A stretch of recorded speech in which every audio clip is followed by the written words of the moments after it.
দুদিনের বাচ্চাকে কোলে নিয়ে তনিমা রোডের সামনে রাস্তার পাশে দাঁড়িয়ে আছে। চারিদিকে অন্ধকার। অন্ধকারের কারণে তনিমা কিছুই দেখতে পাচ্ছে না। কোলের শিশুটি ক্ষুধার জ্বালায় কাঁদতে কাঁদতে ঘুমিয়ে পড়ে। একজন মায়ের জন্য তার শিশুকে ক্ষুধার কারণে কাঁদতে এবং খাবার ছাড়া ঘুমাতে দেখা কতটা বেদনাদায়ক তা ভাষায় প্রকাশ করা যায় না। মেয়ে সন্তান হওয়ায় শাশুড়ি ও স্বামী তাকে শ্বশুর বাড়ি থেকে বের করে দেয়। ডিভোর্স পেপার মুখে ছুঁড়ে ফেলে। ছোট্ট বাচ্চাকে কোলে নিয়ে কোথায় যাবে সে ভেবে দেখেনি ওরা। তনিমা চলে গেল বাপের বাড়ি। স্বামী ডিভোর্স দিয়েছে শুনে নাক কুঁচকে ফেলল তারা। বড় ভাই ও ভাবির পরামর্শ শুনে বাবা তাকে ঘরে জায়গা দেননি। দরজার ওপাশে মা চুপচাপ দাঁড়িয়েছিল, কিচ্ছু বলল না। তনিমা জানে না ওর আত্মীয় স্বজন কোন শহরে কোন জেলায় আছে, কারোর সাথে পরিচিতি নেই। কাছেই এক চাচার বাড়িতে গেলে সে ওরা তনিমাকে দূর দূর করে তাড়িয়ে দিল। এখন তারা যাওয়ার কোনো জায়গায় নেই।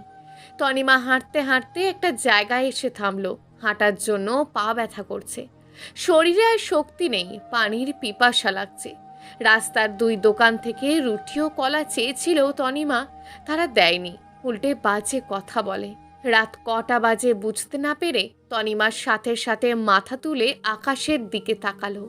করুণ কণ্ঠে বলল, হে উপরওয়ালা, তোমার কি দয়া হয় না? আমার বাচ্চাটা কাঁদছে, আমি কিভাবে সহ্য করব ওর কান্না? এই নিষ্ঠুর পৃথিবীর মানুষ আমাকে একটু খাবার দেয়নি, কেন তারা এত নিষ্ঠুর? তনিমা কেঁদে ফেলল। কান্নাজড়িত কণ্ঠে আবারও বলল, সৃষ্টিকর্তা, আমাকে পথ দেখান, নয়তো আমাদের দুজনকে মেরে ফেলুন। মানুষ যতই কঠিন সময় পার করুক না কেন, তার নিজের মৃত্যু কামনা করা উচিত নয়। তনিমার চোখ জলে ঝাপসা হয়ে আসছে। ঠিক তখনই সে কারোর কণ্ঠস্বর শুনতে পেল। তনিমা তাকিয়ে রইল অন্ধকারের দিকে। সে প্রশ্ন করল, আপনি কে? লোকটা চোখ ঘুরিয়ে বলল, অন্ধকারে আপনাকে ঠিক মতন দেখতে পাচ্ছি না। এত রাতে মেয়ে, আপনি কি করছেন? আপনার সাথে কি বাচ্চা আছে? শিশুর কণ্ঠস্বর শোনা যাচ্ছে। তনিমা চুপ করে আছে। লোকটা গাড়ি থেকে নামলো, তারপর নিচু গলায় বলল, গাড়িতে উঠুন, আমি আপনাকে বাসায় ড্রপ করে দেব। না। না কেন? মাঝরাতে আপনি সন্তান নিয়ে পথে হাঁটছেন। আচ্ছা, বাচ্চাটা কি আপনার নাকি চুরি করেছেন? আমার বাড়ি নেই, আমার পরিবার আমাকে বাড়িতে জায়গা দেয়নি। লোকটা ভুরু কুঁচকে গম্ভীর গলায় বলল, এই জায়গাটা নিরাপদ নয়, গাড়িতে উঠুন, আপনার কথা পরে শুনবো। আমি আপনাকে চিনি না, আমি আপনার সাথে যাব কেন? দেখুন, আমাকে ভুল বুঝবেন না, আপনি একজন মহিলা এবং আপনার সাথে একটি সন্তান রয়েছে। শিশুটি এভাবে রাস্তায় থাকলে সে অসুস্থ হয়ে পড়বে। আমার বাচ্চা, আমি বুঝবো, সবাই স্বার্থপর, আপনি যান। সে একটু রেগে গেল, ধমক দিয়ে বলল, আমি জানি না আপনি কাকে চেনেন, তবে আমি সবার মতন নই। বাড়িতে আমার মা আছে, সকাল পর্যন্ত আমার মায়ের কাছে থাকবেন। সকালে একটা ব্যবস্থা করে তারপর চলে যাবেন। চলুন এখন। আর বাচ্চাটা কাঁদছে কেন? সে কি ক্ষুধার্ত? আমার গাড়িতে কিছু খাবার আছে, দেব? তনিমা অবাক হয়ে তাকিয়ে আছে। গাড়িতে থাকা খাবার দুদিনের বাচ্চা খাবে কিভাবে? লোকটা কি আসলেই বোকা? ওপর থেকে লোকটির আওয়াজ আসছে, তার মানে লোকটি 5 ফুট 9 ইঞ্চি বা 6 ফুট লম্বা হবে। তনিমার হেলদোল নেই। লোকটা বলল, আমি যদি নিজের পরিচয় দিই তাহলে হয়তো আপনার ভয়টা একটু কমে যাবে। আমি আদ্রিয়ান অসেল। নামটা তনিমার খুব চেনা মনে হলো। তখন তার মনে পড়ল, সে যখন বিশ্ববিদ্যালয়ে ছিল তখন বিখ্যাত ব্যবসায়ী আদ্রিয়ান অসেল তাদের বিশ্ববিদ্যালয়ের একটি অনুষ্ঠানে এসেছিলেন আর তার কাজের অভিজ্ঞতা সবাইকে বলেন। সেদিন তার বলা কথাগুলো ভালো লাগে তনিমার। আর আদ্রিয়ান অসেলের কোম্পানি তাদের বিশ্ববিদ্যালয়ের শিক্ষার্থীদের বৃত্তি দিত। তনিমা কাঁপা গলায় বলল, আদ্রিয়ান অসেল? ব্যবসায়ী আদ্রিয়ান অসেল? আদ্রিয়ান মৃদু স্বরে বলল, ও, আপনি আমাকে চেনেন? তাহলে তো আমার সাহায্য নিতে আপনার আপত্তি নেই। হ্যাঁ, চিনি। আপনি আমাদের ইউনিভার্সিটির। তনিমার গলা শুকিয়ে গেল। আদ্রিয়ান বলল, কি হয়েছে? তনিমা বলল, পানি আছে স্যার, আমার খুব পিপাসা লাগছে। হ্যাঁ, হবে। আর গাড়িতে কিছু খাবারের প্যাকেট আছে যেগুলো আপনি খেতে পারেন। আদ্রিয়ান জানে না কিভাবে একটি শিশুকে কোলে রাখতে হয়। তবুও কাপড়ে মোড়ানো শিশুটিকে কোলে নিয়ে দাঁড়িয়ে আছে। তনিমা গাড়ির পিছনের সিটে বসে আছে। সে সামান্য খাবার খায় এবং পানি খায়। তারপর মেয়েটিকে কোলে নিয়ে তাকে খাওয়াতে লাগলো। আদ্রিয়ান গাড়ি স্টার্ট দিল। আদ্রিয়ান নীরবে গাড়ি চালাচ্ছে। তনিমা কিছু বলল না। আদ্রিয়ান হঠাৎ জিজ্ঞেস করলো, আপনার নাম কি? তনিমা বলল, তনিমা হাসান। রাত 3টে বাজে। ক্লান্তিতে সিটে হেলান দিয়ে ঘুমিয়ে পড়ে তনিমা। আদ্রিয়ান বাড়ির সামনে এসে দারোয়ানকে কল করে। তিনি এসে গেট খুলে দিলেন। আদ্রিয়ান বাড়ির সদর দরজার সামনে গাড়ি থামিয়ে বেরিয়ে পড়ল। বাইরে 3-4টি বাতি জ্বলছে আর জায়গাটা দিনের আলোর মতন আলোকিত হয়ে যাচ্ছে। আদ্রিয়ান পিছনের দরজা খুলে তনিমাকে বাইরে আসতে বলল। মেয়েটিকে বুকে নিয়ে বেরিয়ে এলো সে। তনিমার মুখে আলো পড়তেই আদ্রিয়ান থমকালো, চমকে উঠল। অবিশ্বাস্য তার দৃষ্টি। তনিমা জিজ্ঞেস করলো, এটা কি আপনার বাড়ি? আদ্রিয়ান ঠাট্টা করে বলল, না না, আমার বাবা তার একমাত্র ছেলে আদ্রিয়ান অশেলকে বাড়িটি উপহার দিয়েছিলেন। তনিমা রাগ চেপে রাখলো। মনে মনে বলল, ঘাড় টেরা মানুষ। আদ্রিয়ানের চোখ ছলছল। অন্যদিকে ঘুরে দাঁড়িয়ে আছে সে। শিশুটি কেঁদে উঠল। চলুন ভিতরে যাই, কড়া গলায় বলল আদ্রিয়ান। আদ্রিয়ান তনিমাকে বারবার দেখছে। ওকে দেখে ভুল ভাবছে না তো? একই রকম দেখতে মানুষ অনেক আছে, তবে তাদের হুবহু মিল পাওয়া যায় না, সামান্য মিল থাকে। এখানে তনিমার পুরো চেহারা মিলে যাচ্ছে। আদ্রিয়ান মাথা নাড়ল। তাকে সত্য জানতে হবে। আদ্রিয়ান প্রথমবারের মতন একটি মেয়েকে বাড়িতে নিয়ে আসে। তনিমার কোলে শিশুটিকে দেখে মেহবুবা খান তার স্টেজ দ্বিগুণ অবাক হয়েছেন। আদ্রিয়ান তনিমার সাথে তার মায়ের পরিচয় করিয়ে দিল। এবার সে একটু হাসল। তিনি শিশুটিকে কোলে নিয়ে বললেন, মা, আমার সাথে এসো, আর বাচ্চাটাকে আমার কাছে রেখে তুমি ফ্রেশ হও, তারপর খাবার খাবে। তনিমা ইতস্তত করে বলল, আমি গাড়িতে খেয়েছি। মেহবুবা খান রুষ্ট গলায় বললেন, ওইটুকু খাবারে বাচ্চার মায়ের কিছুই হয় না। ঠিক মতন না খেলে শিশু দুধ পাবে কি করে? আদ্রিয়ান পাশে দাঁড়িয়ে আছে। মেহবুবা খানের কথায় তনিমা খানিকটা লজ্জা পেল। তারপর মাথা নিচু করে ওনার পিছু হাঁটা শুরু করে। বাচ্চাটা ঘুমাচ্ছে। রুমে শুয়ে দিয়ে আসছেন মেহবুবা খান। মেহবুবা খান তার ছেলে ও তনিমা খাবার পাতে তুলে দিয়ে ওদের পাশে বসলেন। আদ্রিয়ান বলল, বাবুর সাথে কে আছে? সোনিয়া আছে। তোরা খাবার শেষ কর। তনিমা বেশি খেতে পারিনি, তার কেমন যেন লাগছে। আদ্রিয়ান তনিমাকে রুম দেখাতে নিয়ে এলো। এই ঘরে বাচ্চা ঘুমিয়ে আছে। আদ্রিয়ান বলল, আজ থেকে তুমি আমার এই ঘরেই থাকবে। তনিমা হতভম্ব হয়ে গেল। বলল, মোটেই না। আপনি যে রুমে থাকেন আমি সেখানে থাকবো কিভাবে ভাবলেন? আদ্রিয়ান একটি ভুরু কুঁচকেছে। সে অস্ফুট স্বরে বলল, এই বাড়িতে কি এই একটাই ঘর আছে যে আমার ঘরেই থাকতে হবে? এটা আমার রুমের পাশের রুম, সেজন্য আপনাকে এই ঘরে থাকতে বলছি। আদ্রিয়ান থামলো। তারপর বিড়বিড় করে বলল, মেয়ে মানুষ বোঝে কম, চিল্লায় বেশি। অন্ধকার কেটে যাচ্ছে ক্রমশ। একটু একটু করে ভোরের আলো ফুটতে শুরু করেছে। কুয়াশার চাদর মুছে আলো ছড়াতে লাগলো পথ ঘাট জুড়ে। সূর্য পূর্ব আকাশে উঁকি মেরে মিষ্টি রোদ ছড়াচ্ছে। রাস্তায় মানুষের সংখ্যা বাড়ছে। আদ্রিয়ান সে সারা রাত জেগেছিল। একটা অলস হাই তুলল। ঠিক তখনই রুমে ঢুকলেন মেহবুবা খান। তিনি বললেন, আদ্রিয়ান, মেয়েটা কে? আদ্রিয়ান তাকায়নি। বলল, তখন পরিচয় দিলাম তো। হুম, এমন অনেক কিছুই আছে যা তুই বলিস আবার বলিস না। আমার থেকে কিছু লুকাচ্ছিস, কিন্তু তোর চোখ তা স্পষ্ট বলে দিচ্ছে। আদ্রিয়ান জোরে হেসে উঠল। বলল, চোখ আবার বলতে পারে নাকি? হ্যাঁ, চোখ হলো হৃদয় স্তূপ, তারা সত্য কথা বলে। তোর চোখের গভীর যন্ত্রণা দেখেছি। মনে হচ্ছে তুই মেয়েটিকে আগে থেকে চিনিস। তুমি ভুল বুঝছো মা। আদ্রিয়ান বলল, আমি তোমাকে বলেছি আমি রাস্তায় তাকে দাঁড়িয়ে কাঁদতে দেখেছি, তাই তাকে সাহায্য করতেই নিয়ে এসেছি। মেহবুবা খান বলেন, আমি তোর মা, তুই আমার গর্ভে জন্মেছিস, আমি তোর গর্ভে জন্মগ্রহণ করিনি। আমি এতটা বোকা নই যে মা হয়ে ছেলের মন বুঝবো না। আদ্রিয়ান মায়ের মুখের দিকে তাকালো। ওর মা কি বুঝতে পেরেছে? মেহবুবা খান কণ্ঠ টেনে বললেন, তনিমা সেই মেয়ে যাকে তুই 2 বছর ধরে খুঁজছিস? আদ্রিয়ান চমকে উঠল। বিছানায় বসে আছে। দাঁড়িয়ে থাকলে সে হয়তো তাল সামলাতে পারতো না, ধূপ করে বসে পড়তো। আদ্রিয়ান দুর্বল গলায় বলল, মা। মেহবুবা খান বললেন, ওরা এখনো ঘুমাচ্ছে, ওদেরকে উঠে নাস্তা করতে বল। আদ্রিয়ান বিছানা থেকে উঠল এবং আলমারির দিকে এগিয়ে গেল। আলমারির ভিতরকার কাপড়ে নিচ থেকে একটা ওড়না বের করলো। আদ্রিয়ান সাদা ওড়না নিয়ে বিছানায় স্থির হয়ে বসলো। ওড়নাটি এক রঙের। এই ওড়নাটি যার, সে খুব সুন্দর এবং শৌখিন। ওড়নার এক কোণে হলুদ রঙের একটি ফুলের শিল্প আঁকা এবং ফুলের পাশে একটি ছোট্ট অক্ষর টি লেখা। ওড়নার মালিকের প্রথম অক্ষর, সেটি তনিমা। আদ্রিয়ান ওড়নাটা বুকে চেপে ধরল। আদ্রিয়ান কখনো কল্পনাও করেনি যে সে মেয়েটিকে হন্য হয়ে খুঁজছিল তাকে এভাবে খুঁজে পাবে। আদ্রিয়ান বিশ্বাস করে উপরওয়ালা যা করেন ভালোর জন্যই করেন। 2 বছর আগে বিশ্ববিদ্যালয়ের প্রোগ্রাম শেষ করে শপিং মলে গিয়েছিল আদ্রিয়ান। মা হঠাৎ কিছু জিনিস আনতে ফোন করেন এবং আদ্রিয়ানকে সেগুলি কিনতে হবে। মলের ওপরে সব তলা ঘুরে সে নিচে তলায় আসে। মা তাকে যে জিনিসগুলো কিনতে বলেছেন তা একার পক্ষে কেনা সম্ভব নয়। এতিমখানার শিশু ও বড়দের সব জিনিসপত্র আজ কিনে নিয়ে যেতে হবে। আদ্রিয়ান 2 গার্ডকে জিনিসপত্রগুলো গাড়িতে নিয়ে রাখতে বলেন। আদ্রিয়ান তার প্যান্টের পকেট থেকে ফোন বের করে তার মাকে কল দিল। তখনই একটি ওড়না উড়ে এসে তার মাথায় পড়ল। হাত দিয়ে ওড়নাটা সরিয়ে ফেলল আদ্রিয়ান। কার ওড়না? এদিক ওদিক তাকাতেই চোখ গেল 7ম তলায়। ওপর থেকে একটা মেয়ে ওড়না বলে চিৎকার করছে। কিছুক্ষণ পর আর একটা মেয়ে এসে ওই মেয়েটাকে ধরে অন্য পাশে নিয়ে গেল।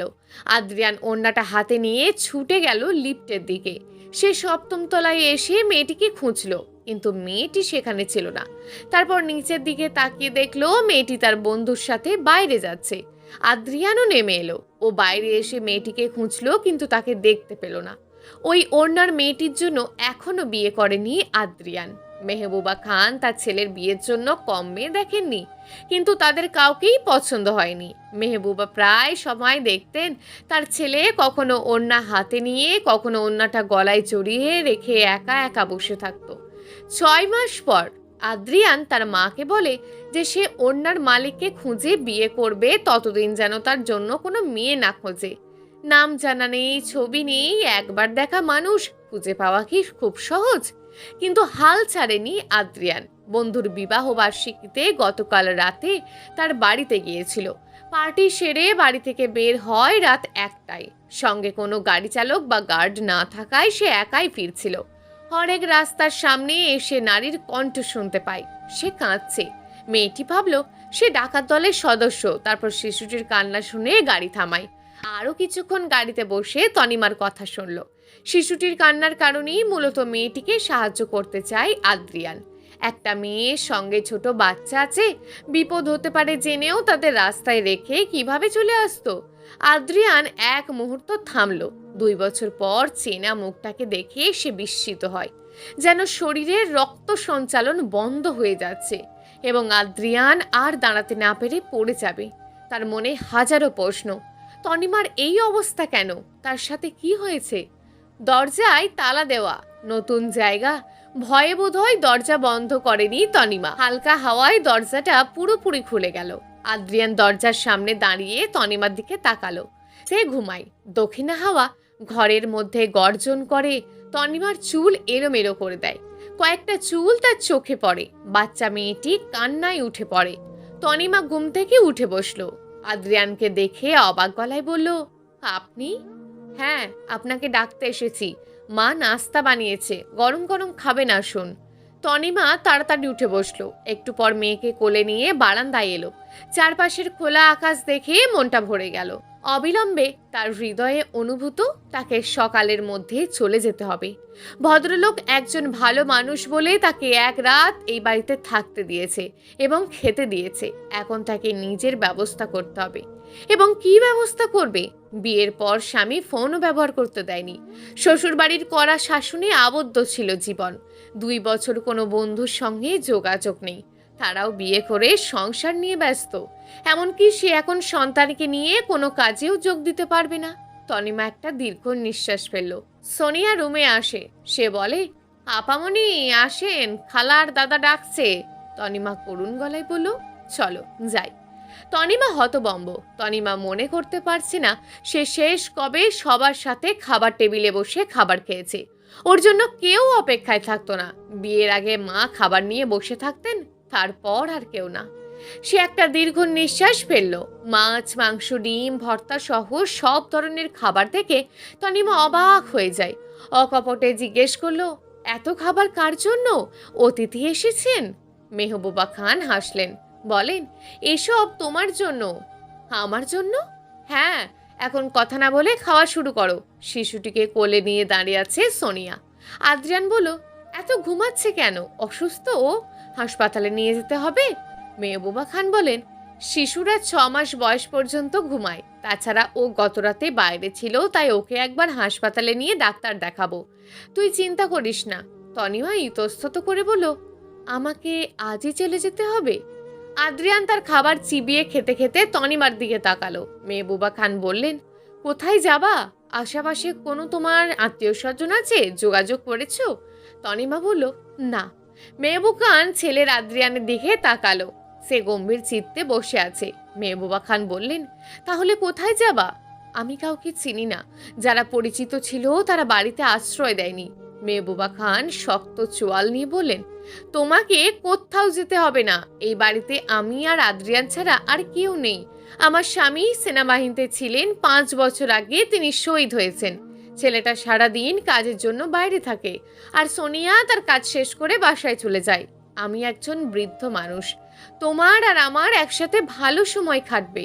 এছাড়াও তোমার সন্তানের সাথে রাস্তায় থাকা নিরাপদ নয়, বুঝলে? আজ থেকে তুমি আমার মেয়ে। তনিমা অপলক দৃষ্টিতে চেয়ে আছে। একজন মানুষ এত ভালো হয় কি করে? কি সুন্দর কথা বলার ধরন! তনিমা আদ্রিয়ানের দিকে তাকালো। আদ্রিয়ান রাশভারী গলায় বলল, আমি সিরিয়াল কেটে রাখবো, তুমি ওদের ডাক্তারের কাছে নিয়ে যাবে। গতকাল রাতে ঠান্ডা বেশি না থাকলেও বাচ্চার ব্যাপারে ঝুঁকি নেওয়া যাবে না। তনিমা মনে মনে বলল, উপরবেলার সবাইকে নিষ্ঠুর করেননি? সবাই এক হলে পৃথিবী চলতো কিভাবে? তনিমার অতিরিক্ত কাপড় নেই। সে আলমারির দরজা খুলে আদ্রিয়ানের কিছু টি শার্ট প্যান্ট দেখতে পেল। দুদিন একই জামা পরে আছে, শরীরে কুটকুট করছে। তনিমা টি শার্ট আর প্যান্ট নিয়ে বাথরুমে চলে গেল। বাথরুমের দরজাটা একটু শক্ত হয়ে লাগলো, খুলতে অনেক জোর লাগে। আদ্রিয়ান তনিমাকে এটা বলতেই ভুলে গেছে। আদ্রিয়ান রুমে এলো। একা শিশু বিছানায়। আদ্রিয়ান চারপাশে তাকিয়ে হঠাৎ ডেকে উঠল, টনি, আমি বাথরুমে আছি। আদ্রিয়ান সাথে সাথে তার ঠোঁট কামড়ে ধরল। তারপর বলল, তনিমা, বাথরুমের দরজা একবার বন্ধ করলেই সহজে খোলা যায় না। তনিমা কাঁপা গলায় বলল, কি? দরজা খোলার চেষ্টা করে। তনিমা বলল, আমি কি করে বের হব? আপনি দরজা থেকে সরে যান। আদ্রিয়ান বলল, আমি ধাক্কা দিচ্ছি। আদ্রিয়ান একবার দুবার ধাক্কা দিল। হঠাৎ দরজা খুলে যায়। আদ্রিয়ান হোঁচট খেয়ে তনিমার উপর পড়ে যায়। পানির ফোয়ারা চালু হয়ে পানি পড়ছে দুজনের গায়ে। কপাল থেকে ভেজা চুলগুলো পিছনে ঠেলে দিল আদ্রিয়ান। তনিমার দিকে দ্রুত ক্ষমা চেয়ে তাকালো সে। শার্ট? আদ্রিয়ান বলল। তনিমা মাথা নিচু করে আছে। আদ্রিয়ান সরু গলায় বলল, আসলে আমারই ভুল। আমার সকালেই আপনার জামা কাপড় ম্যানেজ করা উচিত ছিল। আপনি আবারও ভিজে গেছেন। একটু দাঁড়ান, আমি আপনার জন্য মায়ের একটা শাড়ি নিয়ে আসছি।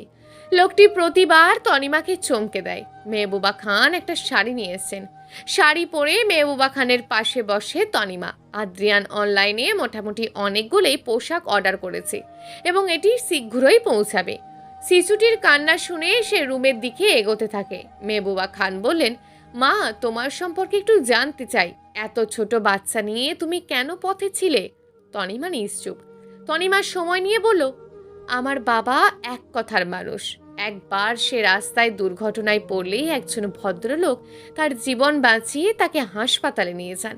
এরপর তাদের বন্ধুত্ব হয়। সেই লোকটির 3 মেয়ে ছিল এবং আমার ভাইয়ের বিয়ে হয় তার বড় মেয়ের সাথে।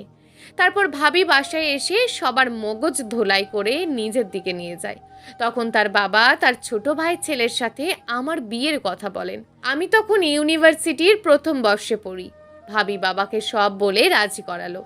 বিয়ের 2 বছর আমি বাড়ির বাইরে যাইনি। তারা আমাকে বাইরে যেতে দিত না এবং প্রতিবেশী কারোর সাথে দেখা করতে দেয়নি। এমনকি বাপের বাড়ি থেকেও আমার খোঁজ খবর নেওয়া বন্ধ করে দেয়। বিয়ের 1 মাস পর জানতে পারি তার আগে একটা বিয়ে হয়েছে এবং নির্যাতন সইতে না পারায় তার স্ত্রী চলে গেছে। আর তখন থেকেই তারা আমাকে নির্যাতন করতে থাকে। অন্যদিকে ভাবি আর বাবা আর ভাইকে আমার বিরুদ্ধে নিয়ে গেল। তিনি বললেন আমি অন্য কারোর সাথে সম্পর্ক করি, তাই শ্বশুর বাড়িতে ঝামেলা করছি। বাবা আমাকে তার বাড়িতে যেতে নিষেধ করে দেন, কিন্তু সবই মিথ্যা। বাবা আর ভাই আমার কথাই শোনেনি। একদিন মা আমাকে কল দিয়ে এসব জানায়। সেদিন শাশুড়ি এগুলো দেখে আর সব শোনেন, এবং তিনিও আমার গায়ে হাত তোলেন। তারপর থেকে আমার বাসা থেকে বের হওয়া বন্ধ করে দেয়, মোবাইল ফোনও নিয়ে যায়। 1 বছর পর আমার পেটে সন্তান এলো। যেদিন ওরা জানতে পারলো আমি গর্ভবতী, সেদিন থেকে ওরা একটা নাতি চায়। আমার ছেলে না হলে ওই বাড়িতে আমার জায়গা হবে না। তখন আমি শুধু বললাম মেয়েও তো হতে পারে। এতে তারা ক্ষিপ্ত হয়ে আমাকে শ্বাসরোধ করে হত্যা করার চেষ্টা করে এবং বলে মেয়ে হলে সেদিনই হবে আমার শেষ দিন। তারপর একটি মেয়ের জন্ম হয়েছে। আমাকে তারা অনেক বকাঝকা করে, শুধু মারতে পারেনি। শিশুটিকে দাইমার কোল থেকে তুলে নিলে জীবন্ত পুঁতে দেবেন তিনি। পুরো পৃথিবীটা তখন আমার কাছে অন্ধকার মনে হলো। অবশ শরীর টেনে টুনে দাঁড়িয়ে তাদের কাছ থেকে শিশুটিকে নিই। প্রতিবেশীদের কেউ কেউ এই ঘটনা দেখে, এজন্য তারা ভয় পায় আমাদের কিছু করলে থানায় মামলা করবে। সেজন্য 2 দিন চুপচাপ থাকে। 2 দিন পর তারা আমার দিকে ডিভোর্স পেপার ছুঁড়ে ফেলে এবং আমাকে বাড়ি থেকে বের করে দেয়। ঘণ্টাখানেক হাঁটার পর আমি বাবার বাড়িতে গেলাম। সেখানে ভাবি ইতিমধ্যেই সবাইকে আমার উপর রাগিয়ে দিয়েছে।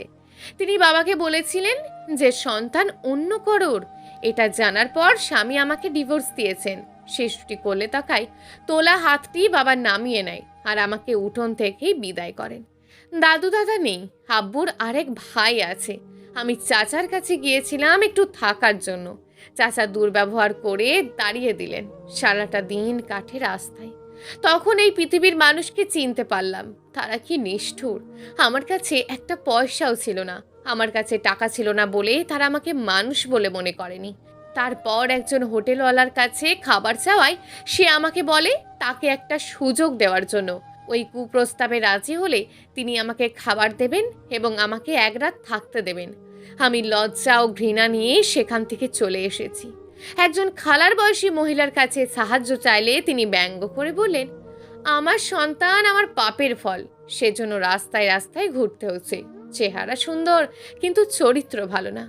আমি সারা জীবন নিজেকে পবিত্র রাখার চেষ্টা করেছি, কিন্তু তারা আমাকে চরিত্রহীন বানিয়েছে। তারা আমার বৈধ সন্তানকে অবৈধ বলেছে এবং আমাকে হেয় করেছে।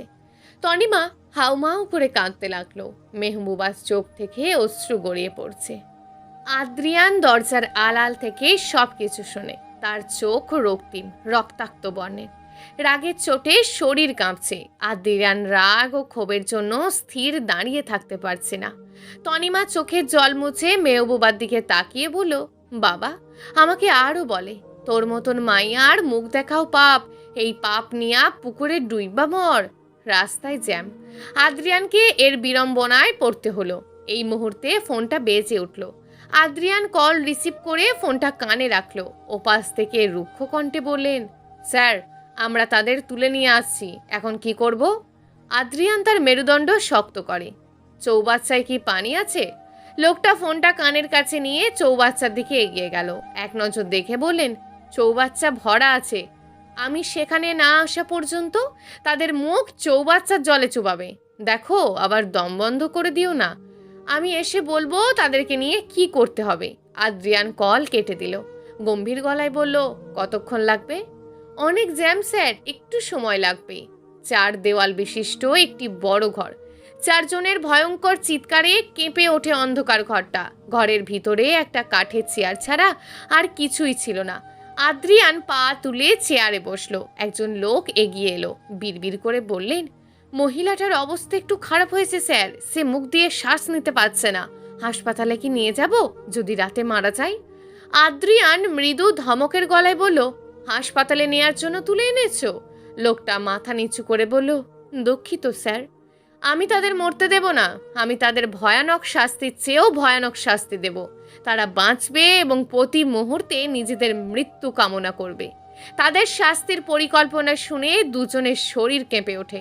এমন ভয়ানক যন্ত্রণার চেয়ে মৃত্যু ভালো। একজন হকি স্টিক নিয়ে এসেছে। তাদের 4 জনকে মারধর করে রক্তাক্ত করে। তারপর আদ্রিয়ান সেই ভয়ানক পরিকল্পনাটি চালায় এবং ড্রিল মেশিনটি নিয়ে আসে। মুহূর্তেই তাদের আকাশ কাঁপানো আর্তনাদ দেওয়ালের ইঁটগুলোকে চূর্ণ বিচূর্ণ করে দিচ্ছে যেন। 5 দিন আগে মেয়ের জন্ম হয়, তার এখন একটা নামের দরকার। ইমাম সাহেব মেয়েদের নামের তালিকা দিলেন। তনিমা পাশের ঘরে বসে আছে। আদ্রিয়ান এবং তার মা তার জন্য অনেক কিছু করেছেন। তনিমা চায় তার মেয়ের নাম আদ্রিয়ানের নামের সাথে মিলিয়ে রাখতে, আদ্রিন। আদ্রিয়ান নামটা পছন্দ করেছে কিন্তু কিছু বলল না। আদ্রিয়ান ড্রয়িং রুমে বসে আছে। আদ্রিন সোফায় শুয়ে তার দিকে চোখ বড় বড় করে তাকায়। আদ্রিয়ান তার সাথে কথা বলতে শুরু করে। তনিমা একটা ট্রেতে 3 কাপ চা নিয়ে এলো। মেহবুবা খান টিভিতে ছবি দেখছেন। হঠাৎ ছবির মাঝে ব্রেকিং নিউজ দেখা হচ্ছে। রেল স্টেশন থেকে 1 কিলোমিটার দূরে 4 জনকে আহত অবস্থায় পাওয়া গেছে। শরীর থেকে রক্তাক্ত বেরিয়ে মাটি ভিজে গেল। তারা কারা কেউ জানে না। স্থানীয় লোকজন থানায় ফোন করেন। খবর নিতে আসেন সাংবাদিক। আহত 4 জনের নাম পরিচয় জানা যায়নি। তারা বাঁচবে না মরবে তাও বলা যাচ্ছে না। হাসপাতালের উদ্দেশ্যে তাদের নিয়ে যাওয়া হলো। তনিমা হতবম্ব হয়ে গেল। মেহবুবা খান বললেন, তনিমা দাঁড়িয়ে আছো কেন? এই খবরটা কবে? এটা আজকের লাইভ দেখাচ্ছে। তনিমার মাথা ঘুরছিল। এক হাতে মাথা ধরে বসে রইল। মেহবুবা জিজ্ঞেস করলেন, তনিমা কি হয়েছে মা? চাপা গলায় বলল তনিমা, আদ্রিনের বাবা দাদি ও চাচাকে এভাবে মেরেছে কে? মেহবুবা খান টিভির দিকে তাকালো। তুমি ঠিক দেখেছো? ওরা তারাই ছিল? হ্যাঁ, তাদের চিন্তা আমার ভুল হবে না।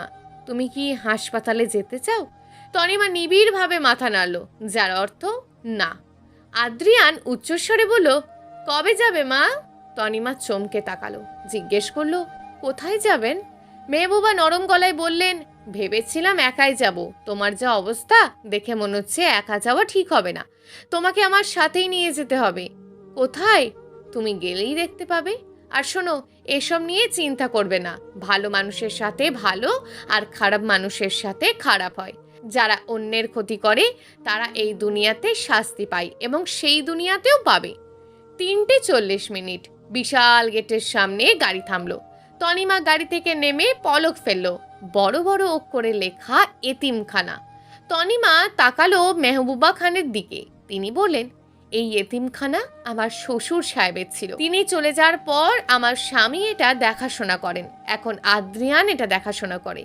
আমরা প্রতি মাসে এখানে আসি বয়স্ক এবং শিশুদের সাথে দেখা করতে এবং তাদের প্রয়োজনীয় জিনিসপত্র সরবরাহ করতে। আদ্রিয়ান প্রবেশের সাথে সাথে এক দল শিশু ছুটে আসে। আদ্রিয়ান একে একে জিজ্ঞেস করে তারা কেমন আছে। আদ্রিয়ানকে দেখলে তাদের মুখ বিবর্ণ হয় না। আদ্রিয়ান বলল, তোমাদের জন্য খেলনা নিয়ে আসছি, সবাই দাঁড়াও। আবির চাচু জিনিসপত্র নিয়ে আসলেই তোমাদের দেওয়া হবে। একজন তর্জনী আঙুল দেখিয়ে বলল, আদ্র ভাই, তোমাকে আইসক্রিমের কথা বলেছিলাম, তুমি কি ভুলে গেছো? আদ্রিয়ান তার গাল ছুঁয়ে বলল, আমি এনেছি। 10 বা 12 বছরের একটি মেয়ে সুন্দরভাবে হেঁটে আদ্রিয়ানের সামনে দাঁড়ালো। মৃদু স্বরে বলল, ভাই, ওই আপু আর ওই বাচ্চাটা কে? আদ্রিয়ান ঘুরে তনিমা আর আদ্রিনের দিকে তাকিয়ে হাসলো। তারপর সে উত্তর দিল, ওটা তোমার বড় বোন আর ওটা বাবু, আদ্রিন আমার মেয়ে। তনিমার কানে ওদের কথা পৌঁছায়নি, সে দূরে আছে। তনিমা তাদের আনন্দ পেতে দেখে সবার দিকে তাকিয়ে আছে। মেহবুবা খান তনিমাকে ছেড়ে বড়দের সঙ্গে দেখা করতে চায়। বাচ্চারা আদ্রিয়ানকে ছেড়ে আদ্রিনের কাছে গেল। নির্মূল কণ্ঠে বলল, আপু, আদ্রিনকে আমাকে দেবেন? তনিমা বলল, সে এখন অনেক ছোট। আচ্ছা, তাহলে আপনি চেয়ারে বসুন যেন আমরা তাকে দেখতে পাই। চারপাশে বসে থাকা বাচ্চাদের সাথে আদ্রিয়ান ঘাসের ওপর বসলো। গরমের জন্য আদ্রিয়ান ঘামছিল। তার চুল এক হাত দিয়ে তার কপাল থেকে পেছনে ঠেলে দিল। মেহবুবা খান আদ্রিনকে নিয়ে গেছেন। তনিমা হাতে পাখা নিয়ে আসলো। আদ্রিয়ানের পাশে হাঁটু গেড়ে বসে বাতাস করতে লাগলো। আদ্রিয়ান ঠোঁট চেপে হাসলো। তনিমা সুইমিং পুলের দিকে এগিয়ে গেল। শিশুদের সাঁতার ও সাঁতার শেখার জন্য এই সুইমিং পুল তৈরি করেছিল আদ্রিয়ান। এখানটায় বেশ শান্ত এবং বেশ কিছুক্ষণ দাঁড়িয়ে থাকলো তনিমা। হঠাৎ আদ্রিয়ান এসে দাঁড়ালো। নিচু গলায় বলল, আপনি এখানে কি করছেন? খেয়াল আছে আমি কতটা ভয় পেয়ে গেছিলাম আপনাকে না দেখে? তনিমা তাকালো, জিজ্ঞেস করলো, ভয় পাচ্ছেন? কিসের জন্য? পালিয়ে গেছি ভেবে? আদ্রিয়ান হতবাক হয়ে দাঁড়িয়ে রইল। ধুর, না না, আমি কেন এমন ভাববো? তাহলে কিসের ভয় ছিল? কিছু না, চলুন ভিতরে যাই। আদ্রিন কাঁদছে। তনিমা গালে হাত দিয়ে আদ্রিয়ানের মুখের দিকে তাকিয়ে বলল, আপনি কাউকে ভালোবাসতেন? এখনো ভালোবাসেন? আদ্রিয়ান বলল, আপনাকে কে বলেছে? আন্টি বলেছে। আর কি বলেছে? অনেক কিছু। শুনি, কি কি? তনিমা বাঁকা হেসে বলল, আমি বলবো না। আদ্রিয়ান চাপা গলায় বলল, না না, বলুন না। যেতে যেতে তনিমা বলল, না। আদ্রিয়ান তনিমার পিছনে দৌড়ে গেল, জোরে জোরে বলল, তনিমা। 2 বছর পর আদ্রিন এখন কথা বলতে পারে। সবকিছু পরিষ্কার না হলেও আদ্রিয়ান বোঝে। আজ প্রথমবার আদ্রিয়ানকে বাবা বলে ডাকলো আদ্রিন। এতে আদ্রিয়ান খুব খুশি হয়েছে। আদ্রিনকে কোলে নিয়ে বারান্দায় এলো সে। মাত্র 7টা বাজে। তনিমা এলো পিছু পিছু, তারপর পাশেই দাঁড়ালো। আদ্রিয়ান বলল, ওইদিকে দেখো। তনিমা তাকালো, জিজ্ঞেস করে, কি দেখবো? আদ্রিয়ান হাসলো, কিছু না। মেহবুবা খান দুজনকে ডেকে পাঠায়। ড্রয়িং রুমে এসে দাঁড়ালো ওরা। আদ্রিন ঘুমিয়ে পড়ে। এখন ওকে কোল থেকে নামিয়ে শুইয়ে দিলে সে জেগে উঠবে। আদ্রিয়ান তাকে কোলে নিয়ে বসলো। তনিমা রাতের খাবার টেবিলে রাখছে। হঠাৎ আদ্রিন জেগে উঠে বমি করে দেয়। আদ্রিয়ান বলল, মা, আদ্রিন আমার শার্টে বমি করেছে। মেহবুবা খান বললেন, শার্টটা বদলে ফেল। আমি উঠতে পারছি না, আমার রুম থেকে একটা শার্ট নিয়ে এসো। তরকারি গরম করছেন মেহবুবা খান, সে যেতে পারবে না। তাই তিনি তনিমাকে বললেন, তনিমা, তুমি গিয়ে একটা শার্ট নিয়ে এসো না। তনিমা অস্ফুট স্বরে বলল, আমি এনে দিচ্ছি। আদ্রিনের বদ হজম হয়েছে। টিস্যু দিয়ে মুখ মুছল আদ্রিয়ান। মেহবুবা খান এসে বললেন, আদ্রিনকে আমাকে দে, তার পোশাক বদলাতে হবে। মৃদু স্বরে আদ্রিয়ান বলল, মা, তুমি আমার শার্ট আনতে চাওনি? তনিমা গেছে। আদ্রিয়ান ঝাপসা হয়ে গেল। মা, ওর না। আদ্রিনকে মায়ের কোলে দিয়ে রুমে ছুটে গেল সে। দরজার সামনে পা থেমে গেল, বুকটা ভারী হয়ে গেল। গভীর নিঃশ্বাস ফেলে রুমে প্রবেশ করলো মেহবুবা খান।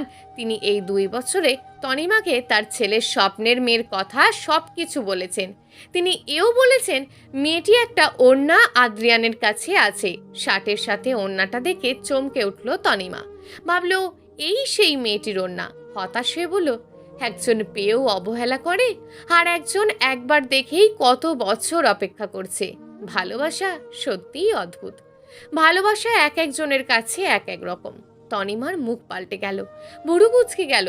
ওড়নার এক কোণে তার আর্ট করা ফুল ও তার নামের প্রথম অক্ষর দেখল, যা সে ডিজাইন করেছিল। এই সেই ওড়না যেটা উড়ে গেছিল শপিং মলে। তনিমার মাথা ঘুরছে, সে পিছনে ঘুরে গেল। তনিমা অশ্রু সজল চোখে আদ্রিয়ানের দিকে তাকালো। আদ্রিয়ান মাথা নিচু করে দাঁড়িয়ে আছে। তনিমা ওড়নাটা মুখের দিকে ধরে বলল, এটা আমার ওড়না, আপনার কাছে? মৃদু স্বরে আদ্রিয়ান বলল, টনি, আমাকে আগে বলেননি কেন? লুকিয়ে লাগছিলেন কেন? নিচু গলায় আদ্রিয়ান বলল, আমি চাইনি তুমি আমাকে ভুল বুঝো। তনিমা চোখের জল মুছে ফেলল, তারপর হাঁটতে লাগলো। আদ্রিয়ানের সামনে দাঁড়িয়ে বলল, আমাকে এখন এই বাড়ি ছেড়ে যেতে হবে। আদ্রিয়ান তনিমার হাত ধরে বলল, টনি, প্লিজ এমন করো না, আমি আদ্রিনকে ছাড়া থাকতে পারবো না। তনিমা আবার বলল, কিন্তু এই সত্য জানার পর আমি এখানে থাকবো কি করে? এসেছেন মেহবুবা খান। তিনি দৃঢ় গলায় বললেন, আমার ছেলে তোমাকে ভালোবাসি মা, তাই বলে আমাদের ছেড়ে চলে যাবে? আমরা তো একটি পরিবার। তনিমা মাথা নিচু করে দাঁড়িয়ে আছে। আদ্রিন বলল, বাবা, বাবা। আদ্রিয়ান এগিয়ে গেল, আদ্রিনকে তার বাহুতে নিল। মেহবুবা খান তনিমার হাত ধরে বললেন, তনিমা, আমার ছেলেকে বিয়ে করো, আমাদের পরিবার পূর্ণ করো। এই পরিবার যেন বিচ্ছিন্ন না হয়। তনিমা আদ্রিয়ানের দিকে তাকালো। আদ্রিয়ান চুপ করে আছে। তনিমার সিদ্ধান্ত নিতে পারছে না। আদ্রিন তনিমার কোলে উঠল, মায়ের মুখ ছুঁয়ে বলল, আম্মু, বাবা, বাবা। তনিমা বলল, আপনি কিছু বলবেন না? আদ্রিয়ান গলা তুলল, আমাকে বিয়ে করবে তনি? আমি সারা জীবন তোমার যত্ন নেব। তনিমা আস্তে করে বলল, আমি আমার জীবনের কঠিন সময়ে এসে সঠিক সিদ্ধান্ত নিয়েছি। আমাদের আগলে রাখার দায়িত্ব আপনার। আদ্রিয়ান হাসল।